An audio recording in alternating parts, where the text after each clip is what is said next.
Terima kasih. Assalamualaikum warahmatullahi wabarakatuh. Alhamdulillah, kita memasuki sesi yang kedua, yaitu sesi Stadium General. Dan saya ingin, karena waktu juga cukup singkat, kita oleh moderator tadi, Mas Yanwar, diminta untuk meringkas apa yang kita identifikasi sebagai persoalan masa depan. Tetapi memang kita tidak bisa menerawang masa depan kalau kita tidak punya perspektif tentang masa lalu yang benar. Gitu. Salah satu perdebatan kenapa keluarga alumni ini memilih warna jaketnya merah, ini jasnya merah, ini ya ada Mas Ahmad Basara, pasti senyum-senyum Mas Ahmad Basara itu, ya, dan organisasi lain, karena kita mengambil kata-kata jangan sekali-kali melupakan sejarah. Jadilah warna jasnya ini merah.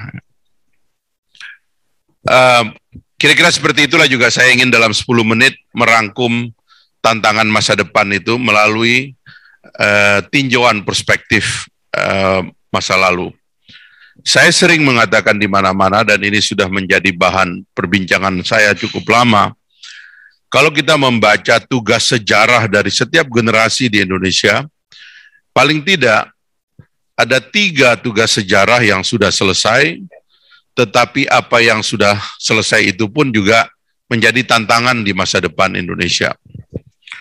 3 tugas sejarah yang sudah selesai itu adalah, pertama-tama adalah tugas sejarah untuk menciptakan payung besar bangsa Indonesia, atau narasi kebangsaan kita yang kuat. Kita melihat sebuah bangsa yang runtuh, ya, atau menjelang runtuh, atau setidak-tidaknya dalam 10-15 tahun terakhir ini kita banyak sekali menyaksikan negara yang runtuh. Dan hari ini kita menyaksikan tragedi Afghanistan, ya, sebuah negara yang juga kemungkinan besarnya itu berakhir dengan konflik dan perang saudara. Ini bukan harapan kita.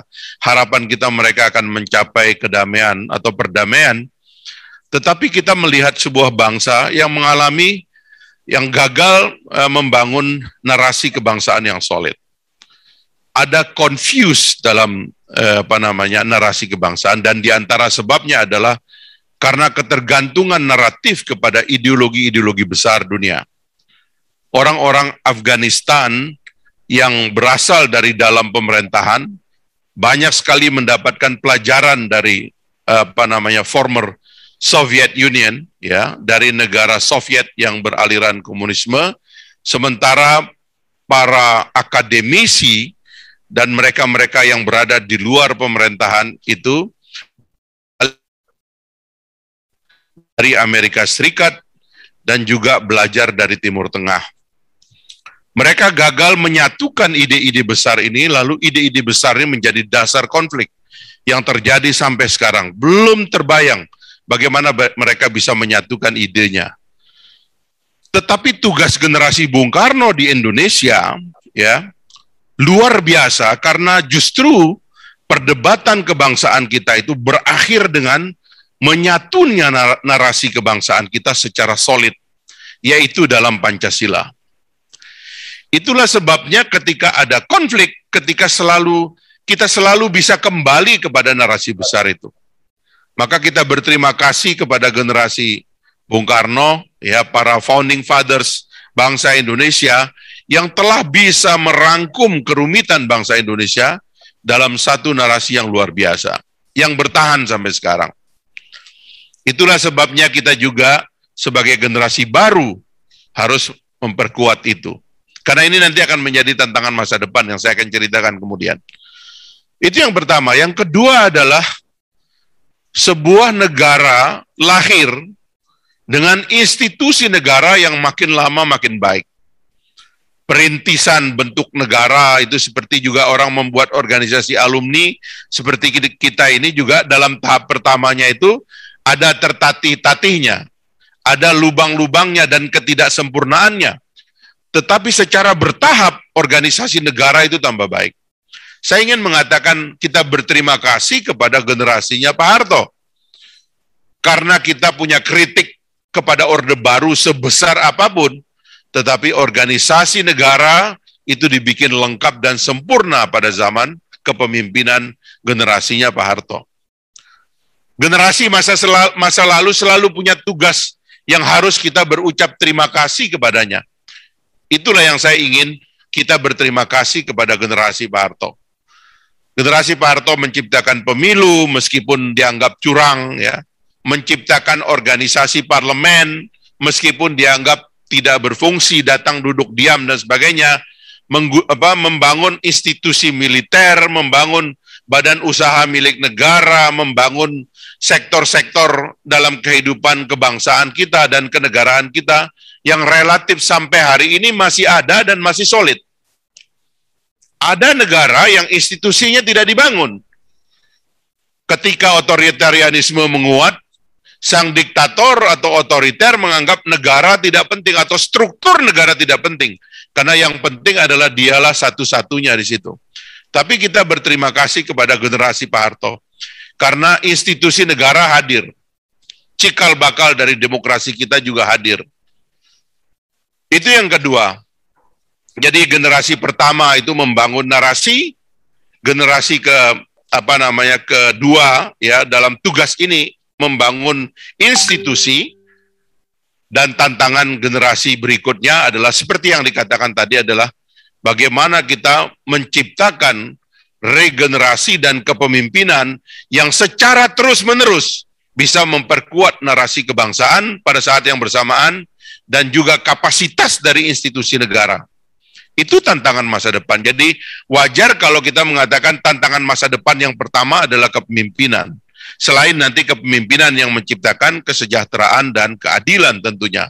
Menciptakan sumber daya pembangunan ekonomi dan juga pemerataan.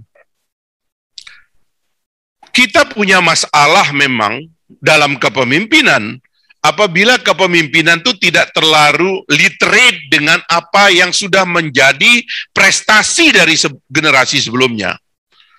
Saya mengatakan kita malu sebagai anak-anak bangsa Indonesia, karena kalau dibandingkan karya pemikiran Bung Karno dengan kita malu.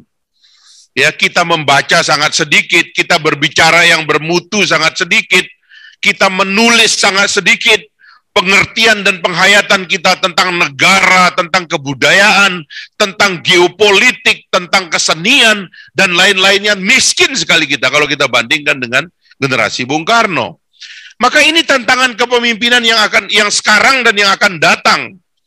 Supaya kita punya kapasitas naratif yang memadai untuk mengelola negara sebesar ini. Sebab kalau kita tidak punya kapasitas naratif sebesar itu, maka persoalan yang akan datang adalah kita confused sebagai negara. Kita kehilangan identitas, kita kehilangan jati diri, kita bingung dan galau di tengah jalan, takut dengan kekuatan lain, takut dengan diri sendiri bahkan. Takut dengan kebesaran kita dan keberagaman yang kita miliki dalam tubuh bangsa ini. Ini tantangan kepemimpinan yang akan datang. Yang kedua adalah kapasitas. Negara itu terdiri dari orang-orang yang harus kapasitasnya tambah besar. Saya ingin mengatakan kritik ini dilakukan kalau kita membandingkan diri dengan kapasitas generasi Pak Harto. Saya ini bukan pengagum otoritarianisme, saya penentang otoritarianisme. Kami lahir pada zaman puncak-puncak dari otoritarianisme itu. Ketika 29 Maret 1998 kita melakukan deklarasi, maka yang kita deklarasikan adalah tantangan kepada otoritarianisme. Tapi jangan kapasitas kita di dalam mengelola negara kalah dengan kapasitas otoritarianisme. Atau kalah dengan kapasitas organisasi negara yang otoriter. Sebab sekarang ini ada pendulum tarik-menarik. Ketika COVID ini datang, para pejabat negara dan politisi dirayu untuk ikut salah satu dari dua tren besar sekarang ini, yang sedang berlomba untuk survive menghadapi tantangan-tantangan pandemi dan lain-lain ini, dan masa depan kita yang akan dipengaruhi oleh perkembangan teknologi yang luar biasa. Ada yang mengatakan bahwa lebih baik kita mengikuti pola komunisme di China. Karena negaranya stabil, pandemi mulai dari sana, tetapi kemudian mereka bisa atasi secara cepat. Lalu ada yang tergoda untuk ikut dalam pola otoritarianisme, melambungkan narasi-narasi otoriter dan juga mengembangkan keinginan untuk melakukan kontrol terhadap rakyat secara begitu eksesif. Ini yang pertama. Yang kedua, ada yang mengatakan, dan ini makin berkurang peminatnya saya lihat, tetaplah kita harus menjadi bangsa yang demokratis atau negara yang demokratis, mengembangkan resources publik untuk terlibat di dalam mengatasi tantangan-tantangan masa depan. Tantangan masa depan tidak bisa dihadapi hanya oleh negara sebagai salah satu aktor saja dalam peradaban bangsa, tetapi harus melibatkan seluruh bangsa, sehingga masalah ini akan dihadapi dalam front lini yang besar dan banyak. Ini pilihan kedua. Saya menganggap bahwa pilihan kedua inilah pilihan yang benar. Kita tidak bisa lagi membiarkan negara mengkonsentrasi powernya dan menganggap dialah salah satu-satunya cara mengendalikan keadaan. Ya, kita bisa mengatakan China sukses karena China membangun infrastruktur politiknya dari awal demikian, sehingga semuanya bisa dikendalikan. Tetapi kita tidak. Kita telah mendeklarasikan sebuah negara yang demokratis, khususnya setelah 4 kali amandemen konstitusi kita sejak jatuhnya Orde Baru sampai tahun 2003.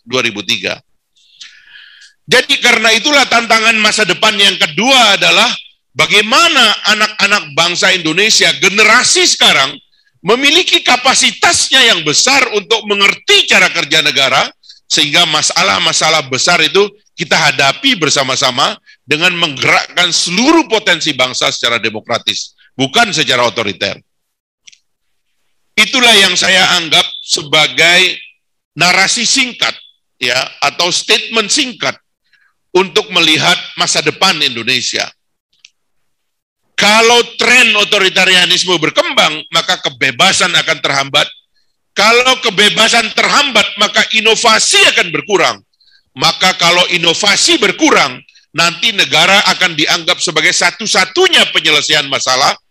Lalu ketika tidak sanggup, maka negara akan digugat habis-habisan, dan ada 2 cara negara berhadapan atau bertahan ketika digugat secara habis-habisan. Mengkonsentrasi dan mengkonsolidasi kekuasaannya untuk semakin otoriter atau jatuh karena tidak sanggup menghadapi kebebasan publik.